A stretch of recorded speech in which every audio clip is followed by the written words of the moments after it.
I know this may come as a Esto lo surprise. sorprenderá, pero recuerdo cuando nos enseñaban en la escuela que había 9 planetas en el sistema solar. Uno de ellos era Plutón. Lo nombró Venetia Burney, una niña de 11 años de Oxford, Inglaterra, al descubrirse en 1930. Y hasta 1992 se creía que Plutón era el objeto más distante de nuestro sistema solar. En ese periodo, había modelos de papel del sistema planetario en aulas y ferias de ciencias que los niños habían hecho, en donde estaba la posición de Plutón en el límite de lo desconocido. Los científicos creían que más allá de ese límite, el sistema solar exterior era espacio vacío. Sin embargo, la comunidad científica se preguntaba sobre el origen de un tipo de cometa que los astrónomos observaban con regularidad. Y eso persistió por décadas antes de descubrir otra región distante de nuestro sistema solar. Con el poco conocimiento que tenían, los científicos usaron ese tiempo para producir importantes avances tecnológicos para nuevos estudios y exploraciones. Su descubrimiento final reconfiguró nuestra zona planetaria y dio lugar a que Plutón fuera reubicado en esa nueva región del espacio y nuestro sistema solar constara de 8 planetas. Un destacado científico planetario e investigador de la misión espacial Nuevos Horizontes, encargada de explorar Plutón de cerca, dijo lo siguiente sobre esta experiencia. Creíamos comprender la geografía de nuestro sistema solar. No era así. Creíamos comprender la población de planetas de nuestro sistema solar y estábamos equivocados.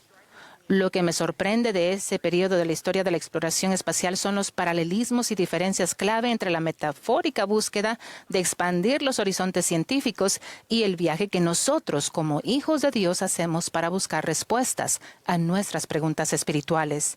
Específicamente, cómo reaccionamos ante los límites de nuestro entendimiento espiritual y prepararnos para la siguiente etapa de crecimiento personal y en dónde encontramos ayuda. Hacer preguntas y buscar significado es parte natural y normal de nuestra experiencia terrenal. A veces, el no tener respuestas completas puede llevarnos a los límites de nuestro entendimiento, y esas limitaciones resultan frustrantes o abrumadoras. De un modo maravilloso, el plan de felicidad del Padre Celestial para todos nosotros está diseñado para ayudarnos a progresar a pesar de nuestras limitaciones y a lograr lo que no podemos lograr por nosotros mismos, aunque no tengamos un conocimiento completo de todas las cosas. El plan de Dios es misericordioso con las limitaciones de nuestra condición humana. Nos da a nuestro Salvador Jesucristo para que sea nuestro buen pastor y nos inspira a utilizar el albedrío para elegirlo a Él. El introductor enseñó que hacer preguntas no es señal de debilidad, sino que es el acto precursor del crecimiento. Hablando de nuestro esfuerzo personal como buscadores de la verdad, nuestro profeta, el presidente Nelson, ha enseñado que debemos tener un deseo profundo y pedir con un corazón sincero y con verdadera intención, teniendo fe en Jesucristo.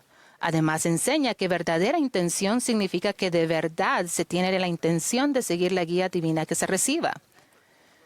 Nuestro esfuerzo por crecer en sabiduría nos lleva a examinar nuestras preguntas, complejas o no, por el ente de la causa y el efecto, buscando y reconociendo pautas definidas y al elaborar narrativas para formar nuestro entendimiento y llenar los vacíos en el conocimiento.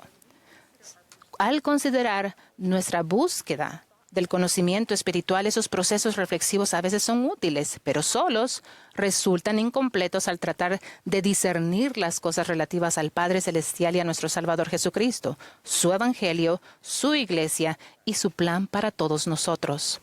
La forma en que Dios el Padre y su Hijo nos dan su sabiduría da prioridad a que invitemos al poder del Espíritu Santo a ser nuestro maestro personal, al hacer de Jesucristo el centro de nuestra vida y de nuestra búsqueda fiel de sus respuestas y su significado.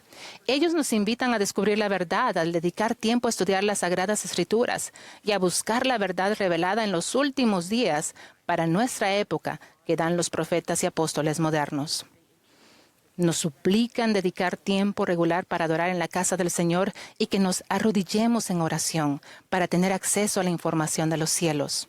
La promesa de Jesús a los que estaban en su Sermón del Monte es tan verdadera para nosotros en nuestros días como lo fue durante su ministerio terrenal.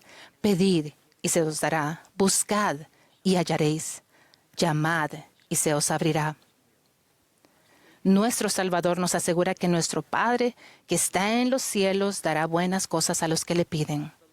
El método de enseñanza del Señor es línea por línea, precepto por precepto.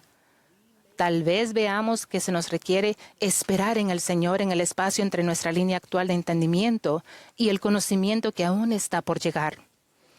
Ese espacio sagrado puede ser un lugar donde se dé nuestro mayor entrenamiento espiritual, en donde podemos sufrir con paciencia nuestra búsqueda ferviente y renovar nuestra fuerza para cumplir las promesas sagradas que hicimos a Dios por convenios. Nuestra relación de convenio con el Padre Celestial y Jesucristo es señal de nuestra ciudadanía predominante en el reino de Dios.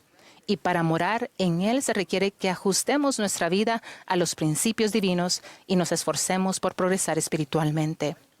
Un principio clave que se enseña en el Libro de Mormón es que cuando los hijos de Dios eligen demostrar obediencia y guardar sus convenios, reciben guía y dirección espiritual continuas. El Señor nos ha dicho que mediante nuestra obediencia y diligencia podemos adquirir conocimiento e inteligencia. Las leyes y los mandamientos de Dios no están diseñados para ser un obstáculo en nuestra vida, sino una poderosa puerta de acceso a la revelación personal y la educación espiritual. El presidente Nelson enseña la verdad crucial de que la revelación de Dios es siempre compatible con su ley eterna y además que nunca contradice su doctrina. Su obediencia voluntaria a los mandamientos de Dios, a pesar de no tener un conocimiento completo de sus motivos, los coloca en la compañía de sus profetas. En Moisés 5 se nos enseña sobre una interacción entre Adán y un ángel del Señor.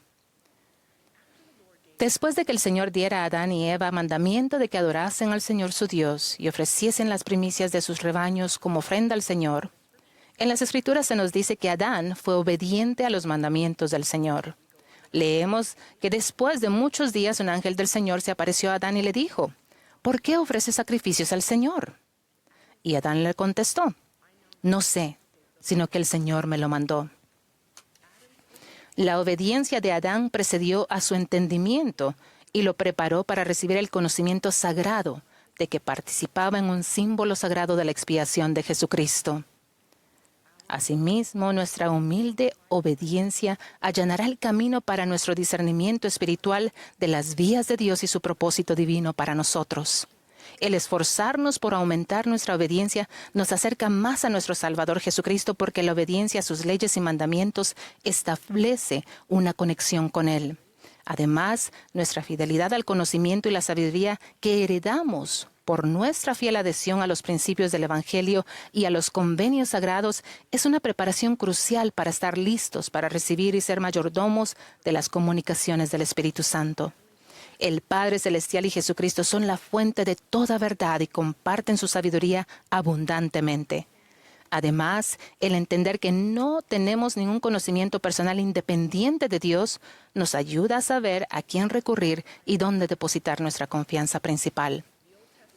El relato del Antiguo Testamento sobre Naamán, el líder militar que el profeta Eliseo sanó de lepra, es uno de mis favoritos. La historia ilustra cómo la fe firme de una muchacha alteró el curso de la vida de un hombre y para todos los creyentes reveló el alcance de la misericordia de Dios para quienes depositan su confianza en Él y en su profeta. Aunque no se conoce su nombre, esta joven también contribuyó a aumentar nuestro entendimiento. Y la fe de Naamán en su testimonio lo inspiró a pedirle sanación al siervo escogido de Dios. Al principio, la reacción de Naamán a las instrucciones del profeta Eliseo de lavarse en el río Jordán fue de escepticismo e indignación. Pero una invitación a ser obediente al consejo del profeta abrió el paso a su sanación y a su dramática comprensión de que Dios era real. Quizás descubramos que algunas peticiones espirituales tienen respuestas razonablemente discernibles y no nos generen un malestar significativo. O, como Naamán, puede que otras necesidades sean más desafiantes y nos generen sentimientos difíciles y complejos.